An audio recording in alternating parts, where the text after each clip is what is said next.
what drew you to write science fiction? I just mentioned a few moments ago that I grew up as a huge Star Trek nerd, so watching Star Trek and Star Wars, it was both. I am the nerd that skipped things in high school because Star Trek was on and I wanted to get home to watch it. I was that level of a nerd.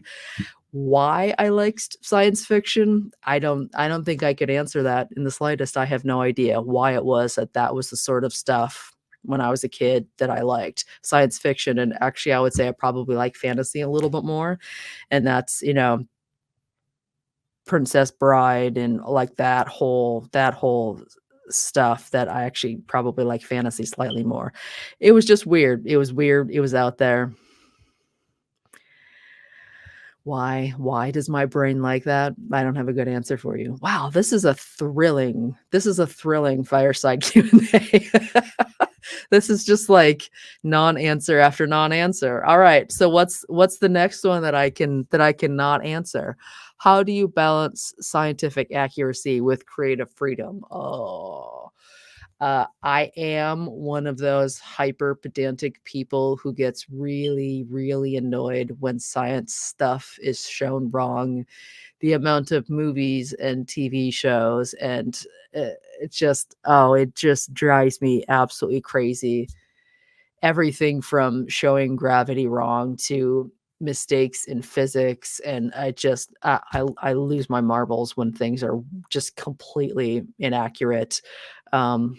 What's an example? Oh, one of my favorite examples, favorite meaning it drives me insane, is the amount of TV shows and movies that I'll say, "Oh, well, this mobile device, this phone, this iPad, this computer, it was kept cold. And so that cold actually helped the battery hold its charge. And, this mobile device was left in the ice 6, 7 years ago. And it still works because the cold kept the charge. Cold kills charges, literally. Try to put a camera outside in the cold, and the battery is going to last a third of what it normally would. Cold kills charges. Electricity flows because electrons are moving from one side to the other. Cold slows that down. Cold kills batteries. It doesn't extend batteries, like that sort of thing. I'm pulled completely out of the story. It drives me crazy. How do I balance that? It's very rarely am I going to let the story be more important than the scientific accuracy. A lot of stories out there, as I've just mentioned, TV shows and movies are more interested in the storytelling, and they don't care if the science is wrong. It drives me crazy, so I can't do that. So for me, it needs if I'm going to deliberately not follow something, it has to be for a reason. But I see the scientific constraints on things as something interesting to write around. I don't see that as oh, well, I don't really care. I just want to write the story the way I want to write it. So I see that as like a fun thing to write around, and not something to just ignore because I want to write something the way I want to write it. What are your main sources of inspiration for your writing? I watch a lot of television shows, which is funny because I've not owned a television in about 25 years. But I would say for me, probably TV. I download and watch a lot of stuff online. So I would say that's where I get most of mine from. I read a fair amount. I listen to a lot of audiobooks though, so I get a lot from that way. I get some from movies. I mean, I'm a filmmaker. I love watching movies as well. I love watching shorts, watching stuff on YouTube, finding other places that shorts are coming out. I also, with my heavy theater background, I really like going to watch live performances. So anytime I can go out, whether it's a play or stand up or improv or something that's happening on stage, I love being able to see things on stage. And I love music as well. So being able to listen to music, I wouldn't say that I wouldn't say music directly inspires my writing, but it helps my mood. So if I'm writing something upbeat, I could listen to something upbeat, or it could just put me in a, make me happy, make me excited, make me pumped up so that I want to sit down and write. So I would say that that's an inspiration as well.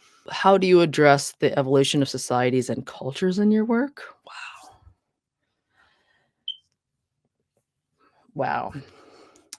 Well, I don't wanna retread on an earlier answer, but, I mean, I almost feel like the Roddenberry Star Trek utopian future is probably a strong answer for that. Evolution of societies and cultures in your work. I think about this a lot. I would say, to the one of the earlier answers that I didn't actually answer about theme, what it means to be human is one thing that goes through every single thing I've ever done. There's not a single thing I've done that's not questioning what it is to be human. And um and what does it mean to be human in current society? What might it mean to be human in a future society on Earth?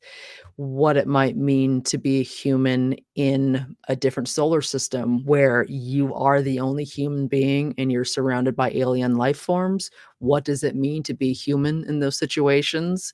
And a tiny spoiler, which isn't a full spoiler, one of the projects I'm working right now where the main character is lost in a different galaxy surrounded by alien life forms, and very, very slowly the character is becoming biologically less and less human. And what does being human look like in that situation? The society, meaning the alien society that she's in, how is she influencing them with herself? How are they influencing her? Yeah, I would say this particular thing I address in almost everything I do. All of my stories, science fiction or not, audiobooks, comic books, pretty much everything I do has a really, really, really heavy amount of this question in it. And yeah, a lot of that comes from Roddenberry.